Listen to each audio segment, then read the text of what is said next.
Conas, how are ye? Welcome back to the Candlelit Tales podcast, where we tell Irish myths and chat about them sometimes. This is a Samhain special series. It's inspired by a folklore collection of Lady Jane Wilde, famous mother of a famous son. I think you've heard of him. In this episode, Cirque is going to be telling the story of The Sea Takes Its Tithe. Listen back to our previous Samhain stories to get in the mood for Halloween this year, and subscribe to our YouTube channel to see all these tales in a playlist.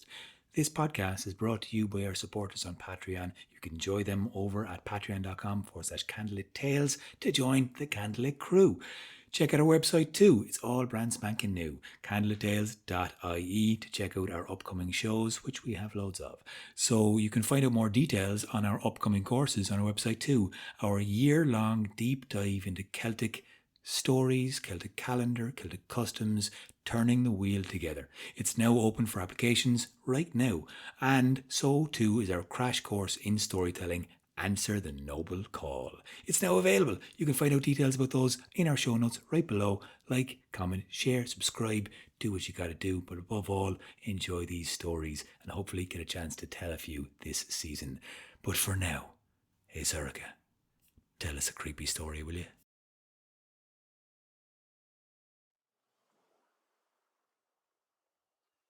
In those days, in the islands off the west coast of Ireland, 4 brothers was not a particularly large family.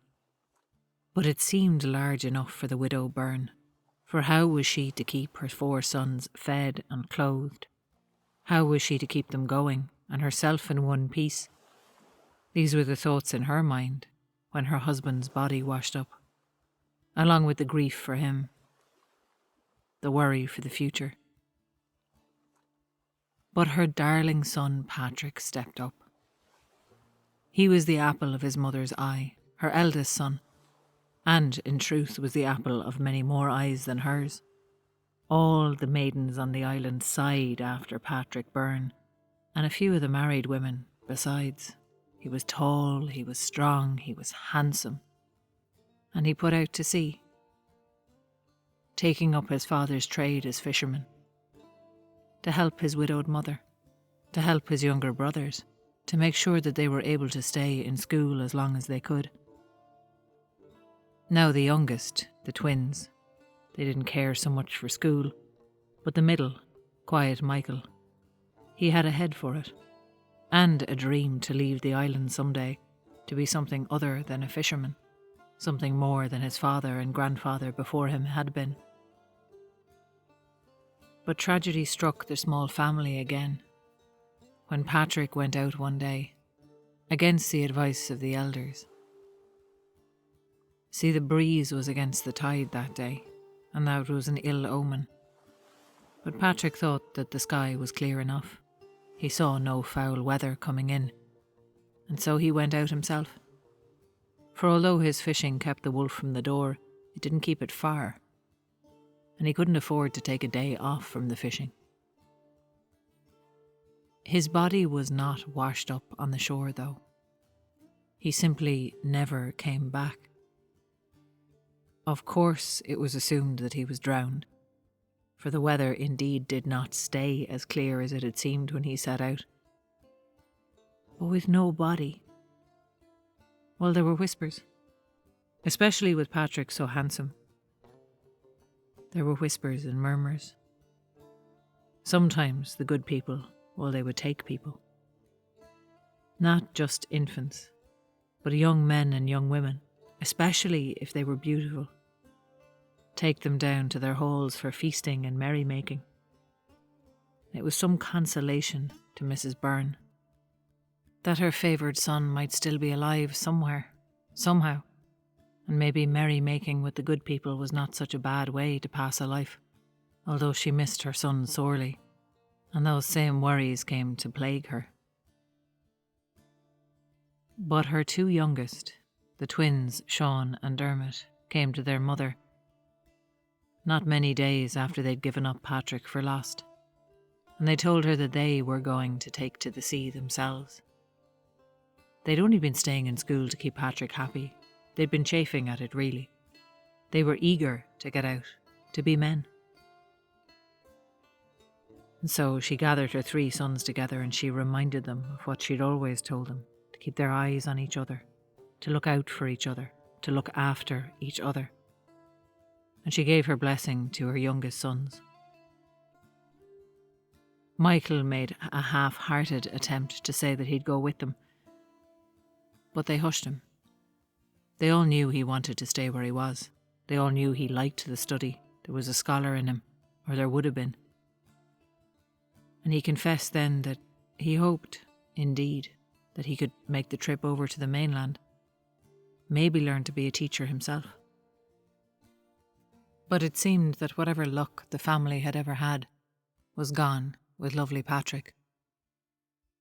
For the twins, well, they were careful. They did not go out when the breeze was against the tide. They did not go out on full moon nights. They kept to all the most careful warnings. And still, on a clear blue day with barely a breath of wind, their curragh came back empty, washed up lonely on the shore, and no bodies of the twins ever came back. Now, on that occasion, Mrs. Byrne was fairly convinced. Something uncanny had happened to her twins, and she used to speak of it to Michael sometimes, that perhaps they were out there still. Perhaps they were with the good folk, in their halls under the sea, merrymaking and drinking.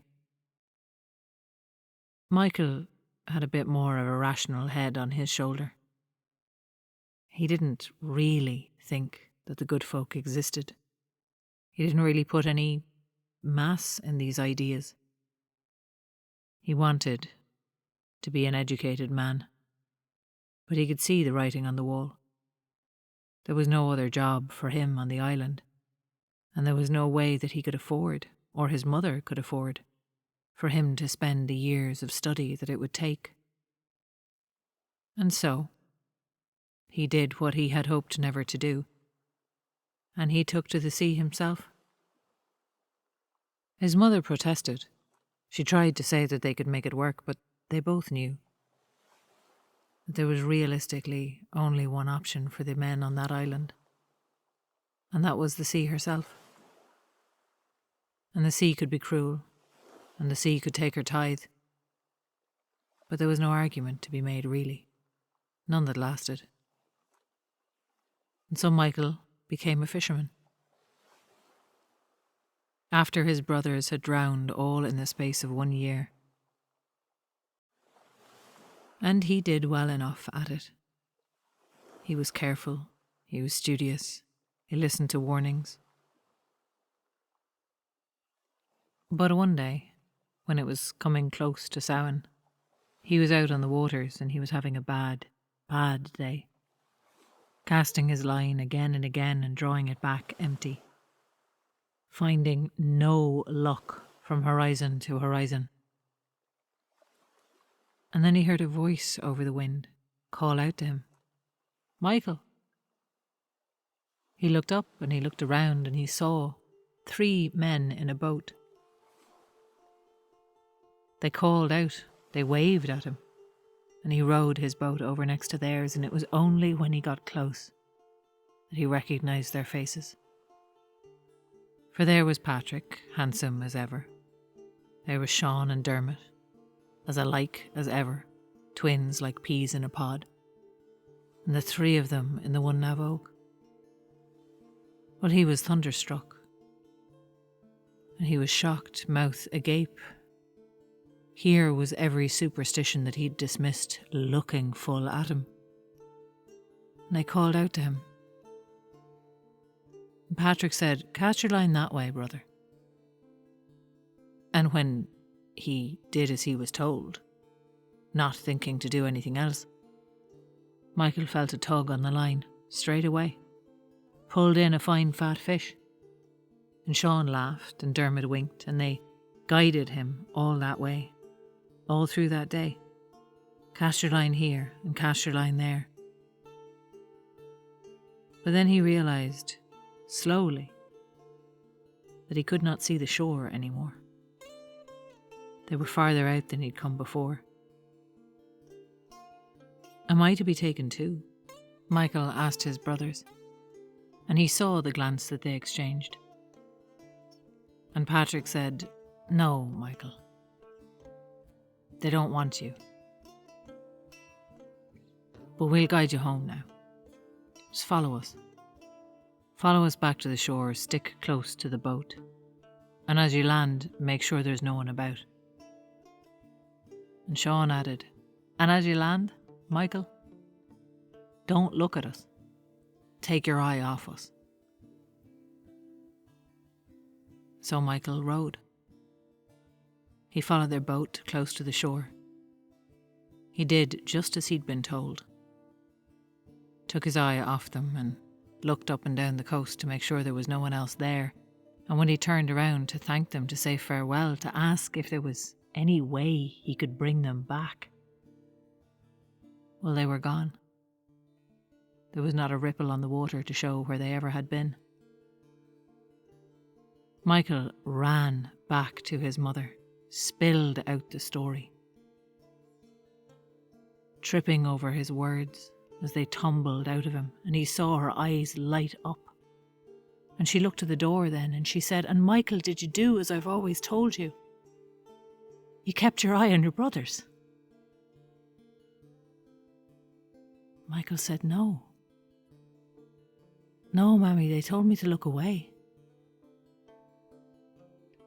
Tears in her eyes, she turned to him. "But Michael, if you'd only kept your eye on them, you'd have broken the spell. If you'd kept your eye on them as you landed, if you'd looked at them as you pulled your boat onto the shore, that's all it would have taken to bring your brothers back home." He turned around then and he went right back out. He rowed out to sea, searching for his brothers. Every day after that, when he put out to sea, he searched for his brothers. Every day he looked for them. And he took risks. Sometimes he went out in foul weather, or under a full moon, or when the breeze was against the tide, even when folk said that it was a bad night that the good folk would be about. But he never saw his brothers again. And whatever had taken his brothers, it never wanted Michael Byrne.